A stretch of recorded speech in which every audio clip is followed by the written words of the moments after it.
Call the April 3rd, 2024 Planning and Zoning meeting to order. Roll call. Arel? Budke? Here. Kleva? Kuhn? Here. Lunsky? Here. Mattson? Here. Reichert? Here. Sandy? Here. Wasvik? Arel? Quorum present. Item 3.1. Oh yeah, reading and approval of minutes. I get a motion. So moved. Is there a second? Andrew seconds. Pete with the motion. Any discussion?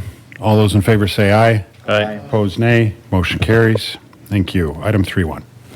Plat of Opportunity Park Second Re-Subdivision located at 4200 to 4400 block of 40th Avenue South with street and highway ordinance dedication.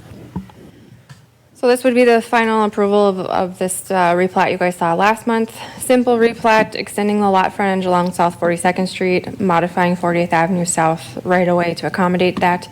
Subsequent rezoning is to take in the additional right of way that kind of moved in the additional property as well. So can answer any questions both to the plat and the rezoning and act on it separately. Both do have public hearings. Any questions? Any questions from the commission? Close that, open the public hearing. Anyone want to speak on item 3.1, please come forward. Seeing none, close public hearing. Back to the commission. Move approval. Mattson moves approval. Lunsky second. Any further discussion? All those in favor say aye. Aye. Opposed, nay. Aye. Motion carries. Pause for those people. Item 3.2.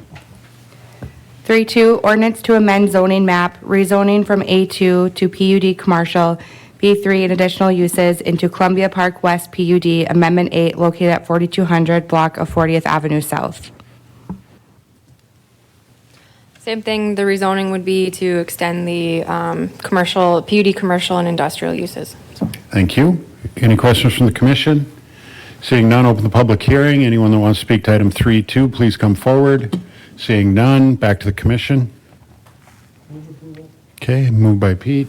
Is there a second? By Mattson. Any further discussion? All those in favor say aye. Aye. Opposed, nay. Motion carries. Item 3.3. 3.3, replat of Lot 4, Block 2, Southern Estates First Edition, located at 4200 South 19th Street. So this one would be the final approval of the plat of the Townhouse Association we've now seen for, this will be the third month, brought it forward info only, preliminary last month. The only modification that's really occurred since the last one is a slight modification to the way the PUD is described. Previously in preliminary, we had R2 on the west side and R3 on the east. Because there's a common lot for the Townhouse Association, we needed one zoning designation for that common lot. Can't have two zoning per one property. So that's why we went with the R2 plus in order to designate in very certain terms that the west side would be 11 two attached structures, and then the east side would be 6 4 attached structures. So those are specifically written in with a cap of 46 overall. Any amendments to that would require an amendment back to the Planning Commission for any increase to that density, I should say. They can always go less, but any increase would require a commission approval. So with that, that's about the only thing that has changed between, there's some minor tweaks to utilities after those discussions have worked through with engineering. But with that, the plat is pretty similar, if not exact, to what you saw last time, and that modification to the PUD. We have received a few phone calls from neighbors, mostly asking property tax implications. Where is it located? Is it directly next to 20th Avenue, or 20th Street, I should say, and things of that nature. Nothing that has been overly negative, just more trying to understand where and what's occurring. So otherwise, we haven't heard anything else, and I don't believe there's any neighbors, but certainly we did advertise to 800 feet around. So. Okay. Any questions? Seeing none, we'll open the public hearing. Anybody that wants to speak to 3.3, please come forward at this time. Seeing none, back to the commission. Move to approve. Okay.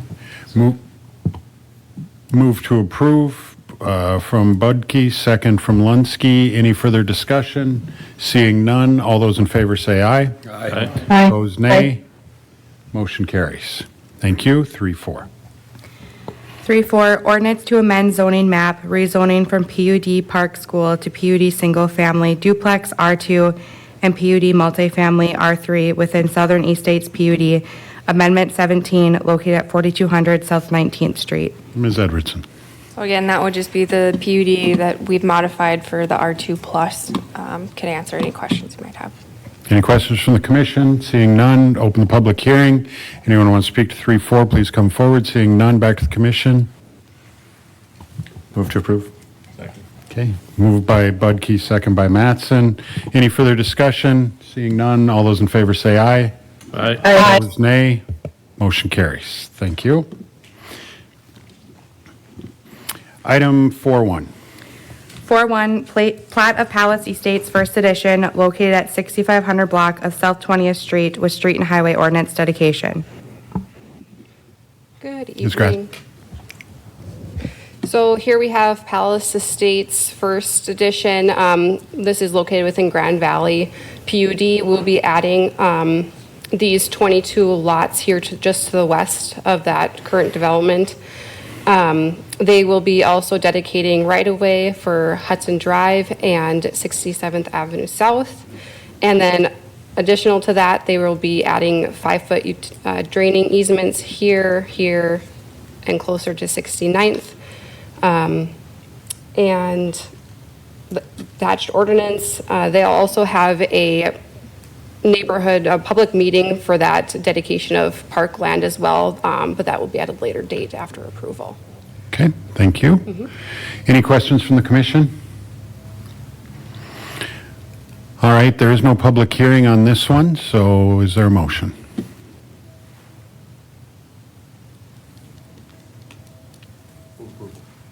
Mattson moves approval, second by Kuhn. Any further discussion? Seeing none, all those in favor say aye. Aye. Opposed, nay. Motion carries. Thank you. 4-2. 4-2, ordinance to amend zoning map, rezoning from A2 Agriculture Reserve District to Grand Valley PUD Concept Amendment Number 1, single-family R1 uses for all lots platted as Palace Estates First Edition, located at 6500 block of 20th Street. Ms. Grasser? So this is the coordinating rezone with that plat we just saw. It'll be part of the Grand Valley PUD, looking to rezone it from A2, its current farmland, to R1 to make room for those single-family homes. The ordinance for the rezone is also attached to this. I'll take any questions. Any questions? Seeing none, no public hearing. Back to the commission. Moved by Lunsky, second by Mattson. All those in favor, further discussion? Seeing none, all those in favor say aye. Aye. Opposed, nay. Motion carries. Thank you. 4-3. 4-3, annexation of Palace Estates First Edition, located at 6500 block of South 20th Street. Ms. Grasser? So this is the final preliminary. Again, it's for that Palace Estates Grand Valley PUD. We are looking to annex this stretch on the west side of that PUD. It's just over 5 acres. Again, it's with the extension of Hudson Drive and 69th Ave. And it's just to make room for those 22 single-family lots. Thank you. Questions from the commission? Seeing none, no public hearing. Bring it back to the commission. Is there a motion?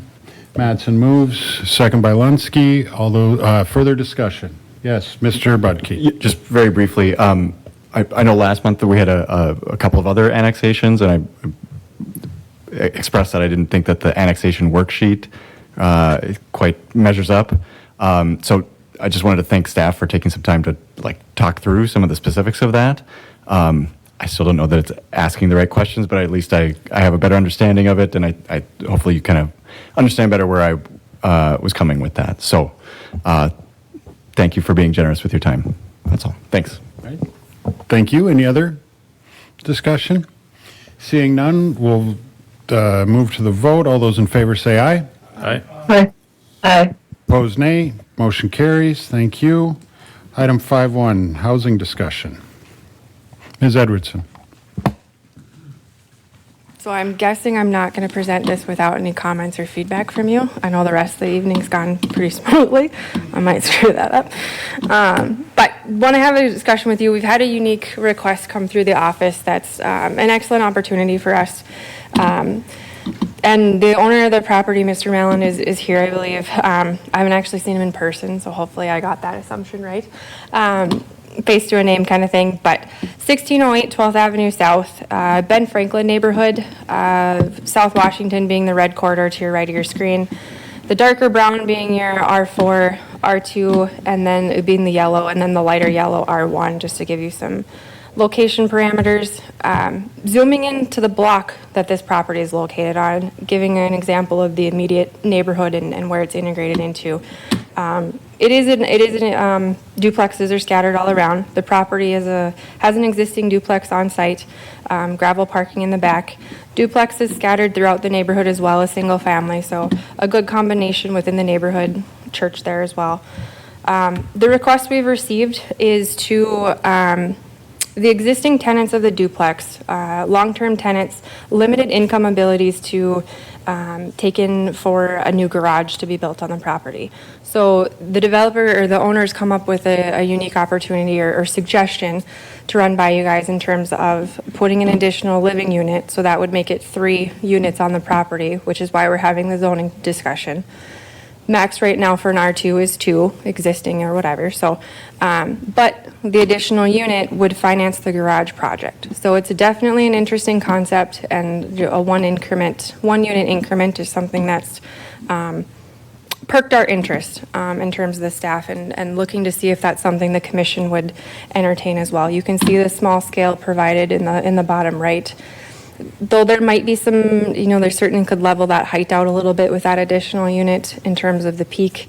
And the massing of that back structure, you have to account that there's 3 garages underneath it. So a little bit of deception there in terms of what the livable unit would be taking up. But wanted to provide a rendering in terms of what it could possibly look like. And that would sit, the back corner here. Would provide additional parking, storage space, garage space, and essentially double their parking. They'd go from 4 to 9 stalls. So staff had a discussion on how best to approach this request. It is an additional unit on the property in addition to the max of the R2.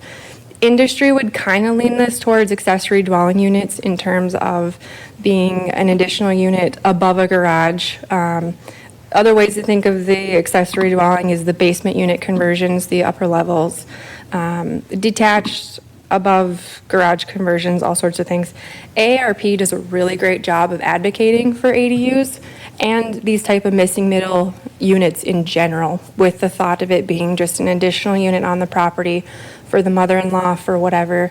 Even an older individual downsizing their actual unit, renting out the main unit, those are pretty common now too, just to have income and different options for affordability there. So AARP offers presentations if the commission wants to delve deeper into that. They do a really good one and offer that. Nationally, ADUs are becoming pretty common in terms of recommendations out of any housing study you'll see, because it's that theory of that one additional unit integrating into a neighborhood and kind of being absorbed without really those massive apartment structures or anything like that. We're not talking that. We're talking one unit kind of tucked into the existing property or structure. So, but in North Dakota, we don't have many. It hasn't quite trickled down over to us. We have a lot of space. We have a lot of room to grow. Haven't gone into that. That's not to say it's not a smart financial decision, because those additional units do provide additional property values. They tap into existing infrastructure. It's just another way to get additional housing into a neighborhood with little impact. Bismarck's had their ADU ordinance in effect since 2016. They've done 11 to date. Though some of those we've learned are kind of getting caught with homes that are putting in like a second full kitchen. Some homes have gone towards that trend and just doing that for, a mother-in-law suite that's interior to the building or something like that. Bismarck is kind of flagging those because they could, I guess, be easily separated out, and they just want to track them and kind of maintain them. We have those existing structures in town to date. We have not couched those as an ADU because you do internally access them. They're not really separated off and rented out or desired to be rented off to any other individual in our single-family districts. So Mandan has a similar thing, probably because Bismarck put something in. They adopted something very similar. I don't have statistics for them, but wanted to run it by the commission in terms of gauging your interest in how to move forward. In this case, it is a rental with the 2 units, the 3. Mini PUD could certainly couch that, could certainly be an avenue to accommodate that. You could set parameters for parking setbacks, any oversight such as it has to participate in the rental program, things like that. Could require a neighborhood meeting before preliminary if there's, certainly that's always an option. We do that for our multifamily. If that would be to rezone, we'd require them to go out and do that. Curtis and Dakota Commercial did that with their townhouse association, so commission can certainly direct that. The other piece that could be changed is to modify, and maybe it's a more longer term look, looking at the R1, R2 zoning districts to allow ADUs. Whether it be conditional use permit or permitted by right with conditions, meaning it's an admin approval if all the conditions are met and checked off. Different ways to do it, and it depends on the commission's appetite as well as council's appetite for doing these incremental things. And the other thing to think about them is that your traditional garage does not have the proper footings to just add an addition above it. So it's going to take a lot of our inspectors' time in terms of going and walking through folks and saying, you have an existing garage, but you can't put a unit on it. You have to tear that garage down, redo it per building code. So these are not cheap units being tossed up. They do have to be built to building code. So we're talking 60, 70, however much amenities you want to put in them. They are not just a quick fix over an existing garage. They are significant investments, which is probably why Bismarck's only seen 11 over the past 8 years, because building code does require life safety things that do have a financial burden. So we're not talking about flooding neighborhoods with these because of that financial impact, but wanting to have the discussion of should something like this be open to be discussed, and what's the preference in terms of this specific request? Is it, let's look through a PUD process, let's look to a zoning code district change? So wanting to kick it back to you guys, and Mr. Mellon is here if you want to ask any questions. I have a question. Yeah, go ahead, Megan. So on this specific request, the owner would not be occupying any of these units? Correct, it is a rental property. The owner would not be at play here. So in this instance, I would not be supportive of this.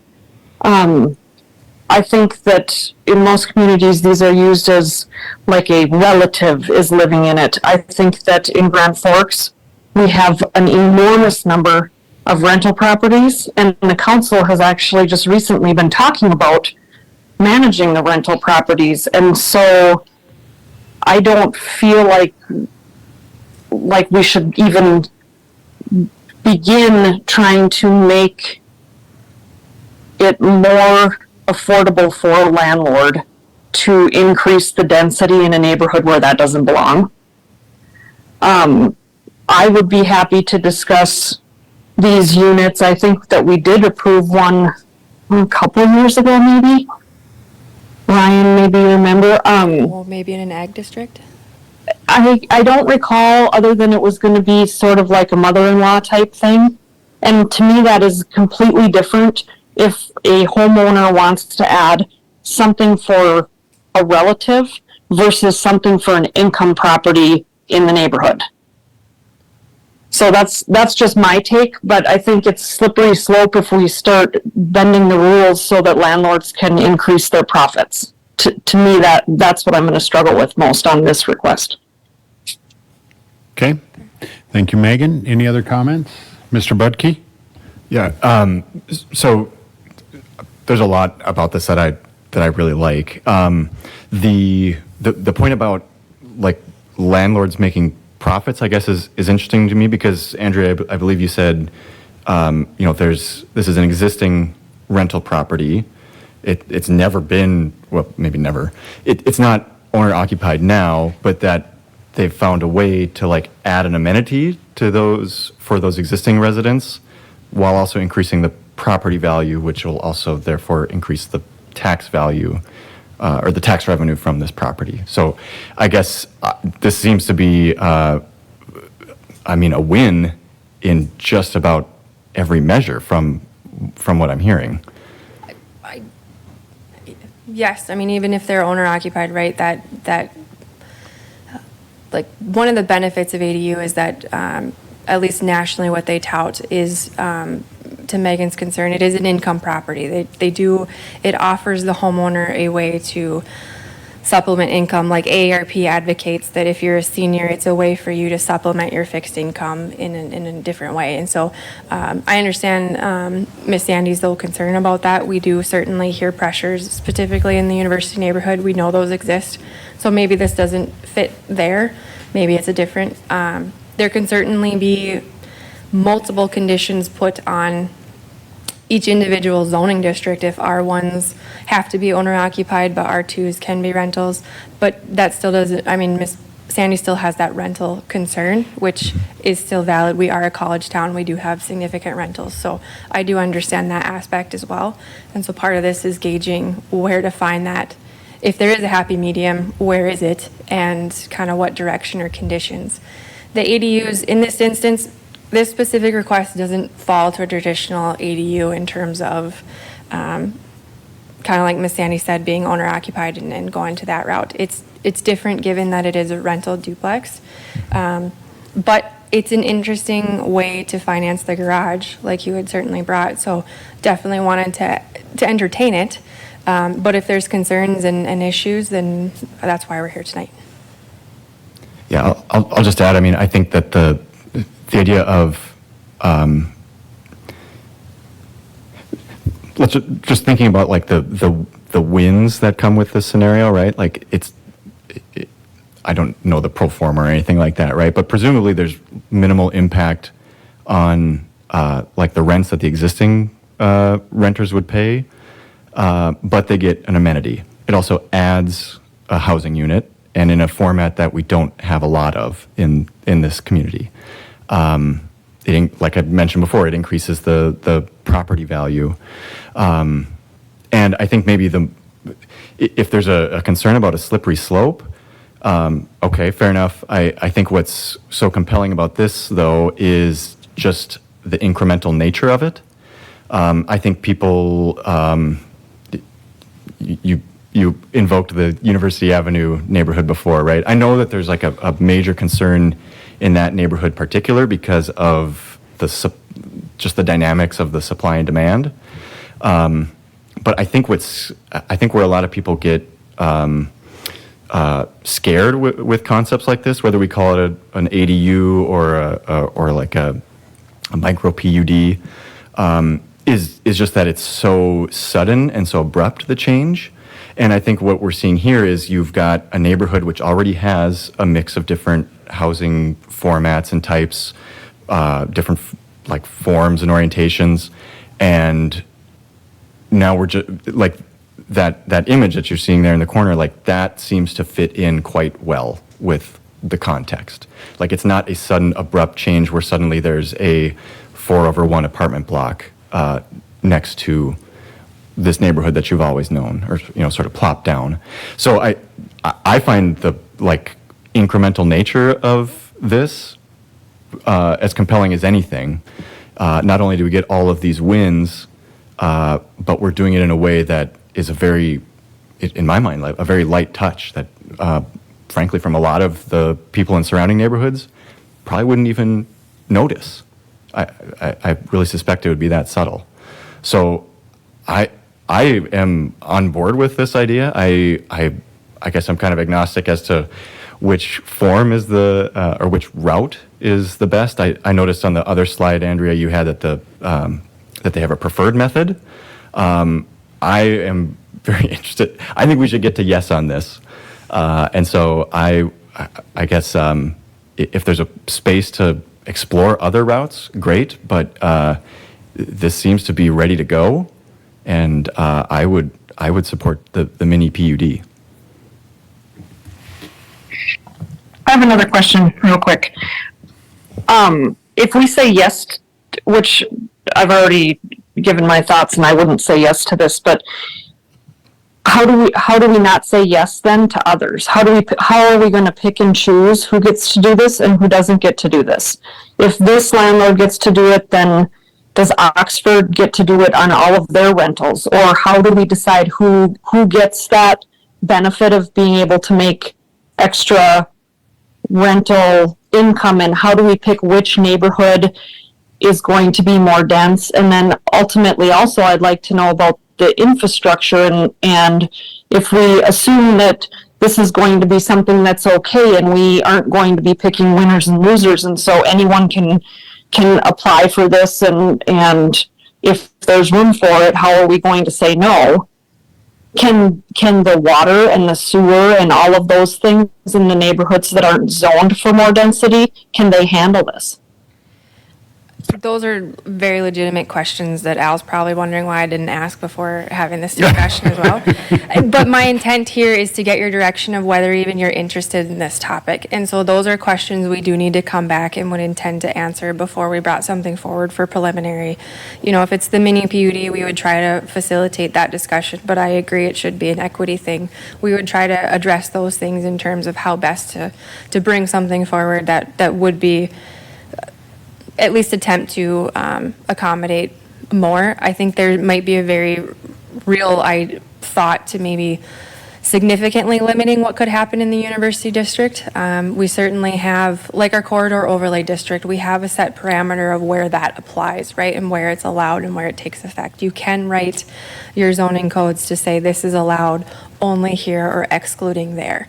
And so we could look at that option, but didn't want to get too far down the line if there was a strict appetite for no. Or hearing that there's a yes, we'll go back and look for something and answer those questions that are very valid.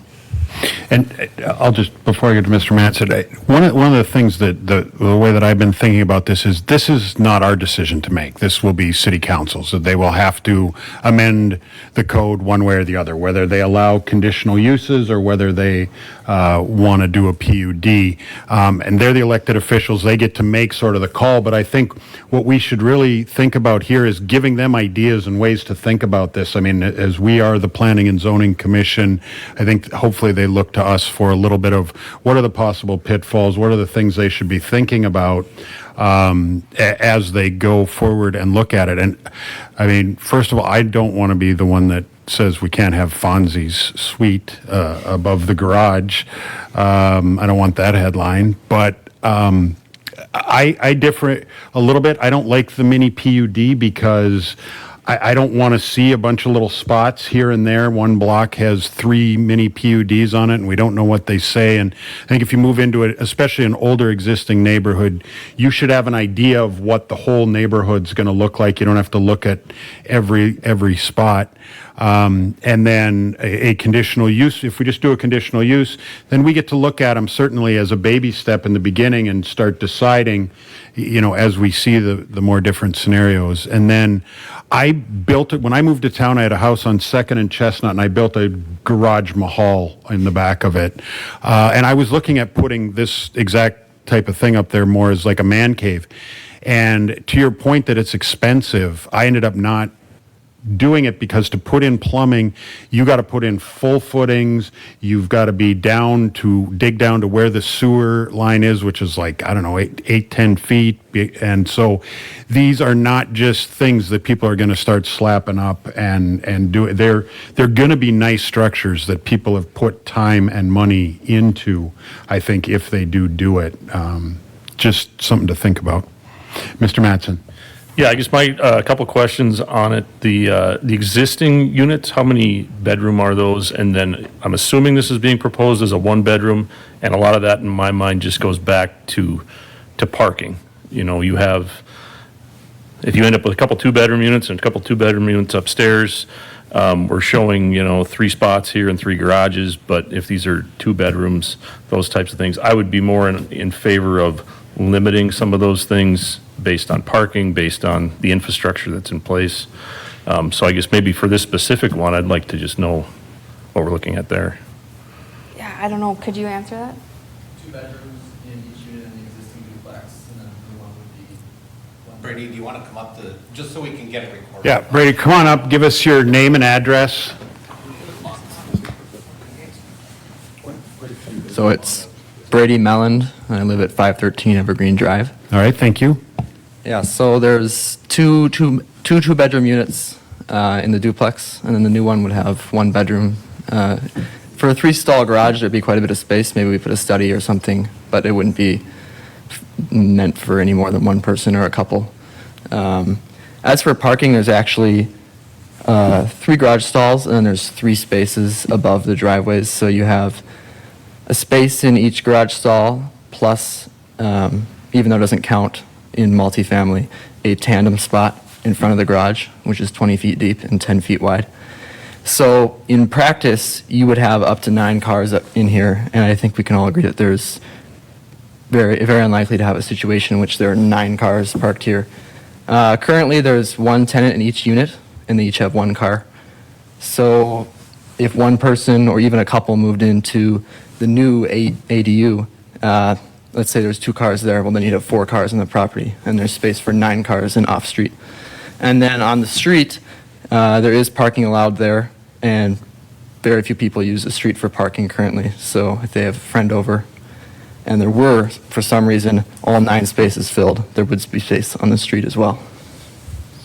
Thank you. Any questions for, Just one follow-up too with Andrew. You mentioned the building height. What's our height limitation in R2? R2 is 2.5 stories. Okay. And so this would still fall. The only thing that they're not meeting by zoning is that additional unit. They're meeting the accessory setbacks. The impervious shows 41%, but they could modify some sidewalks to get to that 40% maximum for the R2. So they're meeting all of their R2 requirements here. Yeah, I think with that, I think some of the examples you had with Bismarck and Mandan stuff, if there's some parameters on it, I think I'd be more in favor of it, just to kind of know we're looking at 1 bedroom, nothing more than that, and making sure all that infrastructure is in place where we're not impacting neighbors or things like that. That's key to me. So, thank you. any other questions for him? Thank you. Yeah, thank you very much. Hey, the one thing I Yes, was going to Mr. point. Brooks. Yeah, the one thing I was going to point out is either 1 or 2 was going to require us to notify around the neighborhood. And it's just so you're aware of that. And I think most people's concern as well is to make sure that fits with that neighborhood. So University Park neighborhood area seems to be one that we've certainly heard a lot of the concerns on rentals. So I think the fact that this one was not in that area and the fact that he could put up that garage today, but just not with a unit above. So that was kind of everything where we were like, I think this conversation needed to happen to at least get everybody's feel for it. And if we wanted to look at adding this amenity, which I think is good, he's trying to find a way to help those existing tenants and a way to do that. So that's kind of where it was that incremental thing. And yes, we're looking at it here, but that's not necessarily opening it up everywhere, but kind of getting an idea of what everybody's thoughts were. So I thought that was all good. And it's certainly a good test case anyway, so. Thank you. Mr. Grasser, do you have a comment here? You seem to be, your input seems important. Were they starting to fidget? You were. Thought you were going to chew your hand off there. but- No. Well, I'm trying to figure out, this isn't I want situational awareness, just to be aware of, in stormwater drainage. And this isn't to talk about this particular item exactly, but we are having a trend in the city where we're getting more and more street flooding when we get rains. and you go back in history, areas that were built in the, 50s, 60s, whatever, they probably originally had a fairly modest house. You had, I'll call it 25, 30% impervious on the lot. Our climate was different back then. Some of the streets, I'll just use as a reference, maybe it was a 2-inch rain, that didn't cause flooding on the street. But over time, what we're seeing, you look at Board of Variance and stuff, the requests that come through for changes in impervious surface, you talk about, yes, the code today may allow 40% impervious, but the original infrastructure probably wasn't designed for that. And so that same 2-inch rain that, 40 years ago didn't really cause a lot of problems or minor flooding, now you've got more significant street flooding because you have more impervious, more water coming into the street. And to me, the anecdotal to this is like your car tires, right? You can drive 100 miles.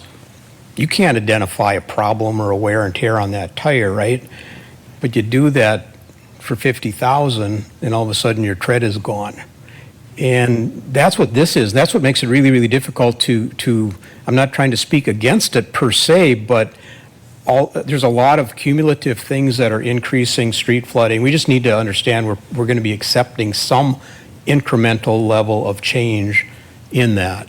And it's very difficult to solve because we can't just run these pipes to the river. We can't even take them to the English coulee because the more we run them off, then we're starting to increase the English coulee. It's kind of a vicious cycle, but there is an issue with this long-term trend of increasing impervious. And just to be aware of that. And again, that's not to speak against this particular item, but it is, to me, it's a minor increment that goes along with all the other things that are going. We're building in one direction, and that's going to be increasing. So when we get the phone calls, they say, my street's flooding. Yes, what can you do about it? Probably not too much. What about sanitary sewer in these older neighborhoods? I mean, it seems like sometimes we're adding units, but at the same time, I mean, I hear stories all the time of 8 people living in these little tiny houses up on the north end when they were growing up, Is the sanitary sewer a concern too, or? Oh, yes and no. It's not from the perspective, I think, of adding the number of bodies. Again, that's very incremental. Sanitary sewer is fairly forgiving. Where we run into sanitary sewer most of the time is the inflow and infiltration that you get during a rain. Oh. Gets in the joints of the pipe, it comes through the sump pumps. Some of these older places, the sumps were wired directly into the drainage. And so that is a heavier impact in general proportion in my mind, and if you're adding a facility like this, you're probably going to be, if you're adding pipe at all, you're adding new pipe that's much tighter than it used to be, et cetera, et cetera. So I think the added infiltration component of that discussion is fairly minor. So Okay. Sanitary, I would generalize as probably not being a big impact. Water, I think, water delivery out here, I gotta assume is pretty good. I mean, it'd be very unusual circumstances that, again, death by 1,000 cuts, if you do it, to that extent, there might be a problem. But again, water and sewer are fairly forgiving. Any other questions for Mr. Grasser? Yeah, I guess so if we took this neighborhood and we allowed these accessory dwelling units and we ended up with one more on every block, like what would happen to the overall system then? Would that be a problem? That's part of what I was pondering when was sitting in my, but I think that what you have to probably remember is that the neighborhood itself is probably already 15 or 20% more impervious than probably what the original infrastructure was designed for. That's what makes this discussion very difficult because we've already built ourselves into a lot of the problem. Any one increment of this is not going to be particularly noticeable, but we have a trend of approving these things. So if the trend this might be the reason here, might be another reason someplace else, as you continue to do that, you just keep building into that. Again, the world isn't going to come to an end, but when you're wondering why is the street flooding, well, that all builds into it. And what about the water and the sanitary sewer? If you stacked all those one extra unit per block, would we have a problem? You know, the water is basically designed for, the critical component there is fire flow. And so unless you're going to burn them all down at the same time, I'm going to say, you know, from a potable water delivery sorry, I'm not trying to make jest out of it, but the potable water component of the capacity of a pipe is again, relatively small. So, you know, again, I wouldn't see really a problem with that, even if you stacked a lot of them together.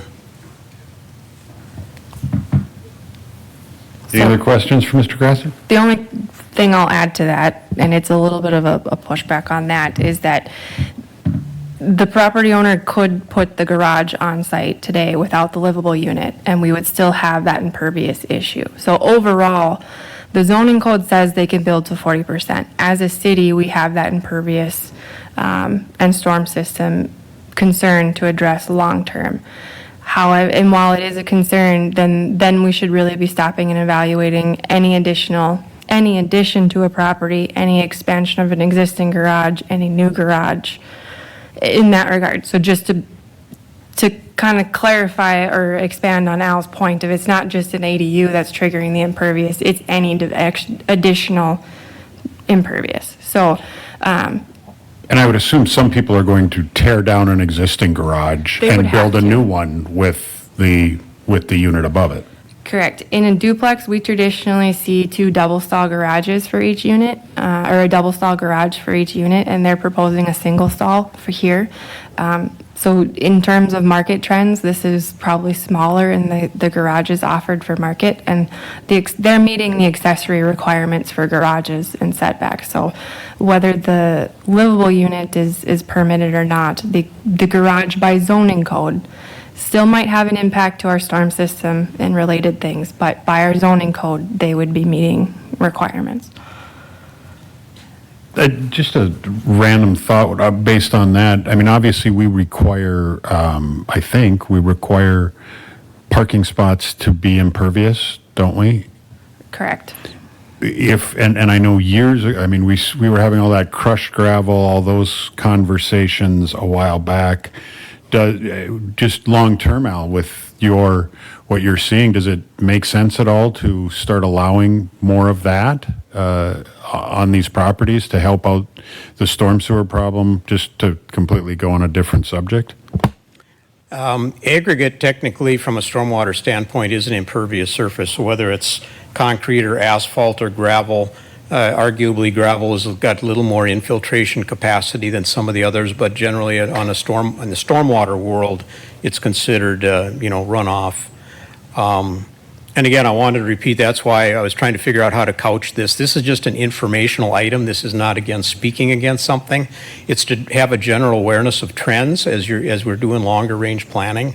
Some of these older areas of town, the infrastructure is fixed and other things change.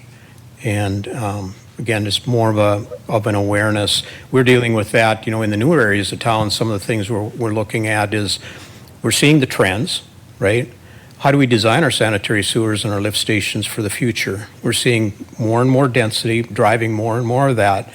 So when you start increasing density, let's say in a whole square mile, well, now you're creating quite a bit more flow, say on the sanitary sewer, even potentially on the water. So we are, on the engineering side, looking at the future, and what have we done in the past probably isn't reflective of what we need to plan for in the future, because we can see the trend. It's all going one direction. So, And for stormwater, that's why we've gone the route of regional ponds, is to try to go. Slow that flow. Correct, and mitigate that. We don't have that in the already established areas, so. so this is hitting your big planning picture Yeah, as nice. a Planning and Zoning Commission. Well, it's a good discussion. Yes, Mr. Budke. So just another thought to kind of expand on that. So, like Mr. Grasser, when I heard that, like I completely agree that, like, when we're talking about increments of, adding things over time, over many different properties, that makes perfect sense to me. I think where my head went, though, was, like, what other sorts of policies, like, might impact that like percentage of impervious and the amount of runoff, if that's the, the specific thing we're talking about. I guess I'd want to make sure that we're considering that holistically, that question of like the amount of runoff, because like we require a lot of paved parking, right? We have streets that are a certain width, right? Like there's a lot of other things that generate runoff. I mean, we've seen how many times in the last few months have we had a plan before us that's like, my God, where will they park the boat? Where will they park the second boat? There's so much like concrete that's being installed as part of like driveways and garages. Yes, it all contributes, but I think maybe I'm less personally concerned about a plan like this versus some of the other macro trends, I guess is where I'm going with this. And if I can in that, I think the situation is different in a newer area because we plan for that higher. So we have larger pipes, we have more inlets, we have bigger stormwater pond, because we are aware that those are the current codes. Again, some of these areas were built probably under different codes and whatnot. Right. And so once you put the pipe in the ground, it's very, very difficult to go back in and do anything. So I think that's part of the difference between the past and some of the newer builds. Okay. It's one of the reasons, and climate change has happened. The runoff today is probably 15 or 20% higher than it was 20 years ago, 30 years ago. And so, those things they all come together to build into, sometimes we have to tolerate a little more flooding in the street. Okay, thank you. Any other comments? Online, Ms. Sandy or Rel, do you have any final closing comments on this? This is Jenny. Thank you. I'm not ready to say yes yet. I guess maybe I'm a little bit where Ben is, and maybe Al too, where I think it's something that we definitely need to have conversations about. But very hesitant to say yes to this particular, and I know it's informational, so that's good. I'm not going to say yes or no to this particular project. I think it's just important that we take into consideration, Al's concerns, as well as we've had lots of conversations recently about neighborhoods and what expectations are of the neighbors and all of that stuff. I moved here because my neighborhood was such and such, and so I think those are very important things to consider. But it's an interesting concept, so I'm anxious to learn more. And on that point, I think we talk about affordable housing all the time, and one of the things that I keep trying to say is we're not going to build affordable housing. Affordable housing is going to be existing things. And if somebody can buy a unit and put a unit above the garage that they rent out to somebody, and that allows somebody to buy their first home or something like that, that certainly is an interesting thought to me as well. But I think it's a good discussion, and I think something that, obviously City Council, it's going to require changes in the code, most likely, so something that City Council will have to decide, but hopefully they'll go back and listen to some of this and get some ideas from us. Yeah, I don't think our intent was to bring this info item to City Council. Typically, we kind of start with you guys and try to work something out, and then bring an actual code change or approval up to them. But we can certainly go through that route. I mean, that's kind of my thought. I mean, this is more of a policy decision than a technical decision, I think, that they probably have to weigh in on more than anybody. I mean, I don't know what the rest of you think, but Andrew?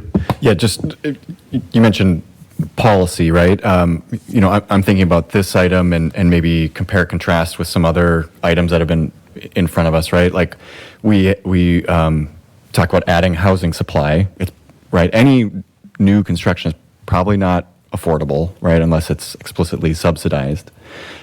We had some new single family lots that were on the agenda tonight. those are probably not going to be particularly affordable. We also had we had another development at a different price point, clearly, but also like I imagine generates quite a bit of runoff, is very much like an auto-oriented concept. And then meanwhile, I see this, and as a policy, this seems extremely like tax efficient, like as a policy. Like what is it that the city, like the community, gains from this is versus the inputs? I mean, it's remarkable. It's so much more efficient. So if we're talking policy, I mean, this seems to be preferable. Thank you. Is there an appetite for PUD for this specific request with a neighborhood meeting to get impact on how the neighbors would receive I type think of we request? need to hear from the neighbors. That was Or- my next thought, Okay, before we can make any other decisions. sure.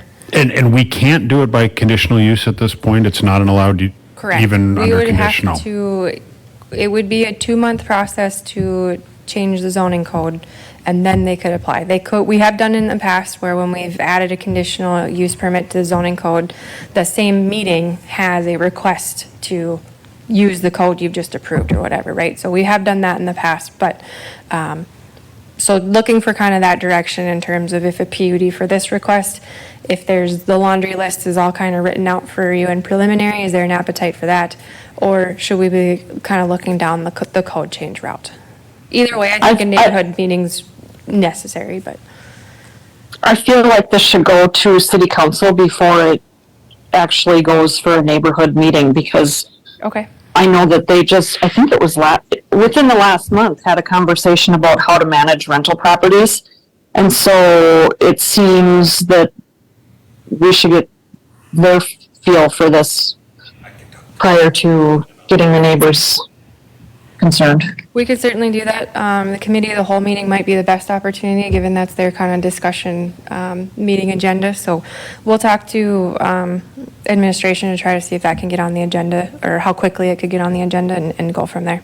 Because I agree, it's a big change. It's a big talk of it.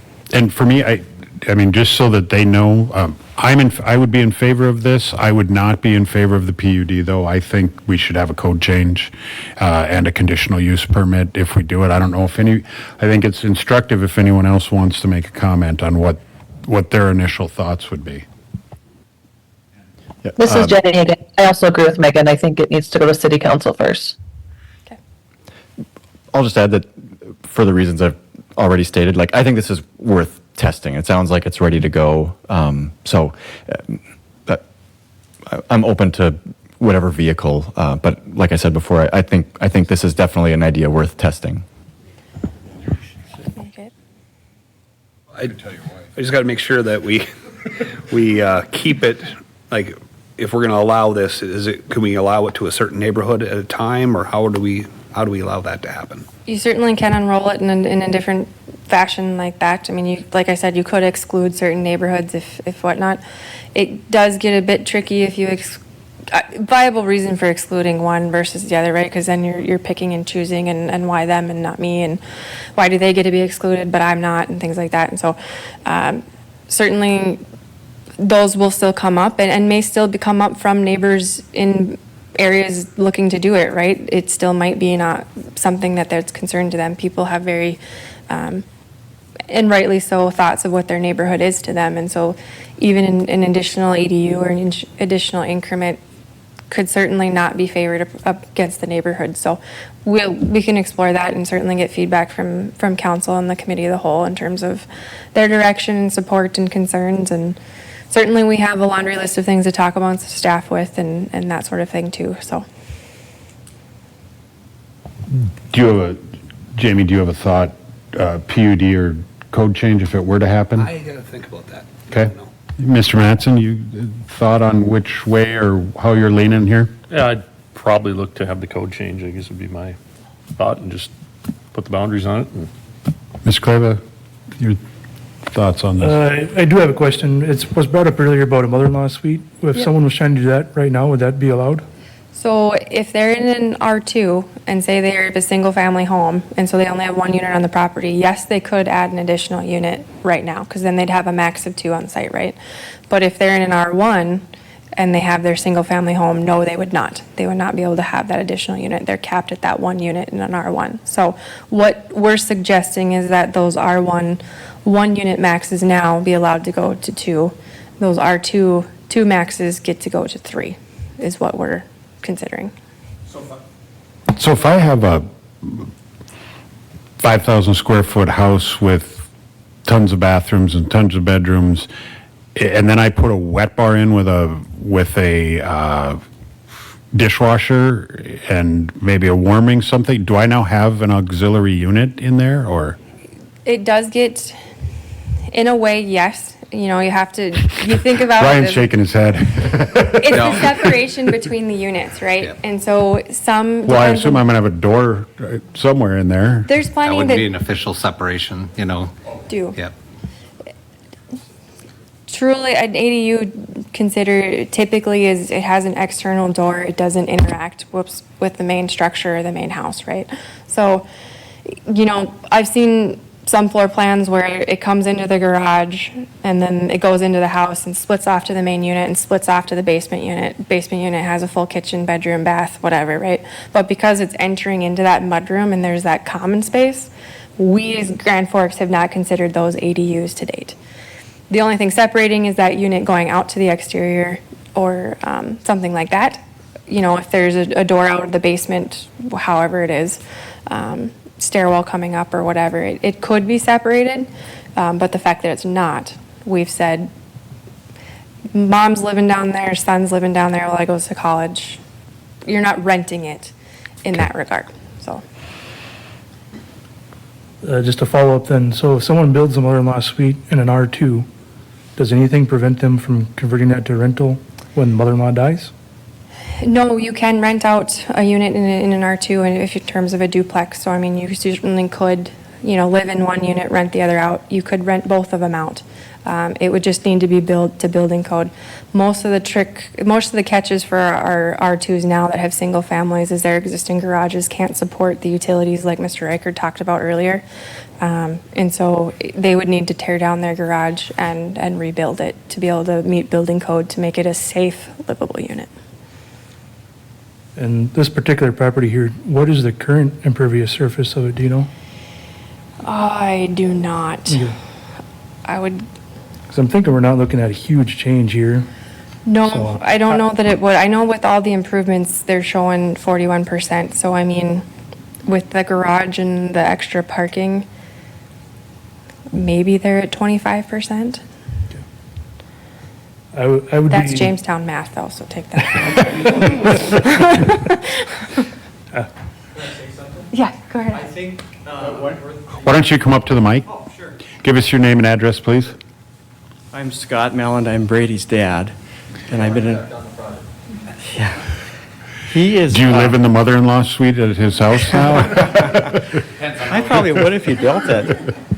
So, I've been an architect here since 1991, and there's some history on this property, but to answer your question, I would say half of this project here is already gravel. So it's probably in that low 20%. But anyway, there is a history here. This duplex was owned by my dad, and Brady just bought it, and he's only 20 years old. So he's already renovated and sold 2 houses. So he's an entrepreneur, and he's also a designer. And anyway, there's 2 duplexes here, and they're duplicates. There's one across the alley to the north, and my brother bought both of them back in 1985, and he renovated each unit. He'd moved from one to the next. He was a bachelor at the time. Anyway, then he met his wife, who was in medical school at UND, and he got married and he moved to North Carolina. Anyway, so my dad bought one duplex, and then my brother sold the other duplex to another private property. Anyway, so my dad is 90 years old now, so he wanted to sell this duplex, so he sold it to his grandson. Anyway, one of the tenants passed away in the north unit, and he was there 30 years, and the other tenant has been there 20-some years. Anyway, so there's a demand for these small units that you can't find them in Grand Forks. And Brady renovated the north side of this particular duplex. So these two buildings have been remodeled twice over time. And one of the things that frustrated me about these units, having mowed the lawn and blew all the snow for years, is the way it was laid out originally. Back in 1955, I think they just picked the floor plan and plopped it on the site. And I was always frustrated as to the usage of the property, and I thought there must be a better way to do something here. And coincidentally, my older brother that owned the duplex back in the 80s, he asked me when I was in architecture school to come up with a design for a unit in the alley, but I did one, but at that time, it never went anywhere. But anyway, so that kind of came back when Brady bought the duplex, and we thought, well, that would be a good idea to see if we can get an ADU. I know it's not allowed yet, obviously, but that's kind of the history of it, and that's why we came up with this little idea. And I think I understand all the macro concerns regarding water usage and drainage and such, but we were looking at more from a social perspective, because there's always, for 30 years, people have been talking about affordable housing, but nobody does anything about it. And part of the reason is we can't get around the zoning laws. You're restricted with single family and duplexes. There's no creativity anywhere. There's lots of infill opportunities if we could actually were allowed to do them. And I think one of the things that frustrated me in 1991 when I moved back from Arizona, I couldn't find any place like this to rent in Grand Forks. I ended up in the third floor of a 36-plex because there just wasn't anything available. And there still isn't, really. One of Brady's sisters rented one of the Enclave units on the south end, and you park, a block or half a block away, and you walk outside, and then you got to go up the stairs to get your unit. This is kind of nice to have at least one unit where you can park in your garage and you can go right up to your unit. You don't see that here at all. And as Andrea mentioned, the other two garages are really helping the existing tenants, because it can get pretty messy there in the winter. And none of the two of them that were in there originally, they were not very ambulatory. So we had to keep that place snowblowed pretty quickly after every snow. But I think what Brady's proposing here is really good for the tenants that are there and they don't want to leave. And he's not planning on raising the rent very much because, as Andrea said, the new apartment unit would supply income in order to finance the project. So I think it's a good usage of the property. And I've been designing houses for over 30 years, and a lot of them are very small. And frankly, I don't see a lot of creativity in any housing. Unless you look across the country, they're doing things like this. And I'm a big advocate of it because there's a lot of people looking for an alternative to the 24-plex or the 36-plex. And I think things like this are what's needed. Good. Yeah, I mean, I think it's great that you've brought this to us as something that we wouldn't have been discussing had you not done it. Luckily, your son is young, because it might take us a little while to get, because it is, I mean, what we're really talking about is a major shift in housing policy here, I think, really, if, and thoughts on it. Obviously, it's going to be expensive and it's going to take time to get implemented, as we see in Bismarck, but thanks to you for bringing something to us to start to consider. unfortunately, I think I think we do have to look at the macro, and we are going to have to think about how we want to do this and if we want to do this. Yeah. So, Yeah, I appreciate your listening to us because I think it's great that we got some ears to hear it. I will also say though, I do a lot of projects in town, especially on Reeves Drive, and there's old houses, and people are really stuck between a rock and a hard place in a lot of those situations, and it's not any fault of their own. So the variances for impervious surface area is always one of the main issues. And people just, without the variance, they can't modify the house to present day standards. we got plenty big houses on Reeves. All of them. I've worked on a few that are tiny. But you're right, there's a lot of them. I don't think we're going to get a lot of sympathy for the size of our houses. Are you on Reeves? I am. Oh, okay. All right. Anyway, but I seem to get a lot of projects where there's difficulties in problem solving, whether the site is too tight or it's got issues with the original layout of the building. And I always bring my ideas to Ryan because he's always willing to listen. And we usually come up with some type of solution. So it's not like it's not happening. It does happen, situations like this. It's just not this particular issue with the zoning. So thank you for your time. Thank you. Mr. Kuhn, we'll end with you. Any last thoughts on this? Not really. I guess I think it is something that the city council really needs to look at. Okay. All right. Anything else you need from us, Andrea? Oh, we'll get with city council. Oh, sorry. I can't help myself. Just one thing I wanted to highlight in the comments that were just made, because I can foresee this broader conversation, sort of drilling down onto large-scale developers, right, like seeking profits.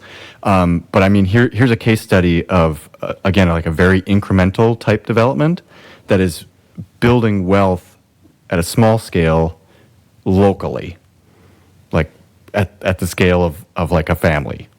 And this is, I think that this is sort of a lost art in some ways, right? It was mentioned, and I think he's absolutely correct, that the zoning code it very explicitly outlaws developments like this. It didn't always used to be the case.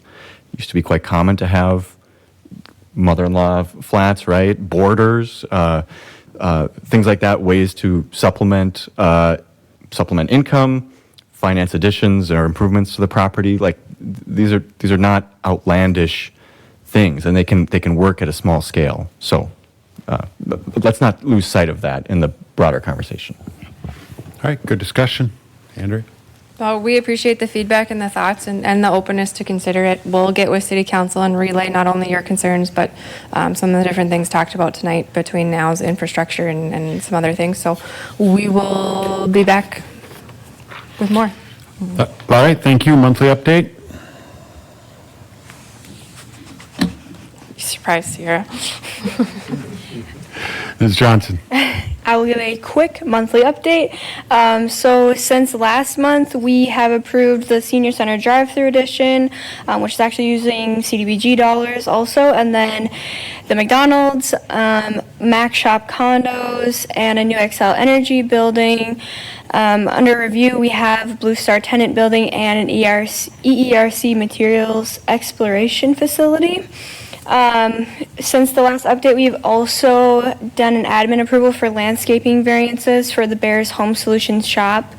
Basically, the site had substantial extenuating circumstances, so we approved a varied landscaping plan. And then down here is various links, same as last month, for various resources, studies, and planning stuff. So there you go. I'd also like to thank you guys. I don't know if it's been there for a while and I've never noticed it, but when I went online to look at our agenda, I like the map where you can just push it and it gives a dot for every place that we're going to be talking about in the evening. I don't know if that's something new, but it's sure helpful. Thank you. Anything else? Any other business? Last week for Meredith Richards out of community development. She is retiring on Friday, and but she'll be back to help us with the water treatment plant project that is ongoing, and you guys will all be hearing more of that soon. So just kind of keep that on everybody's radar. But we're going to be sorry to see her go. She's been quite an asset for many, many, many, many years, and hopefully she's hearing me say that. So.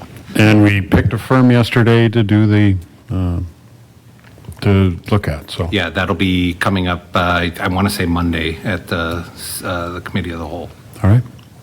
Thank you. All right, motion to adjourn. By Mattson, second by Lunsky. All those in favor say aye. Aye. Opposed, nay. Motion carries. Thank you.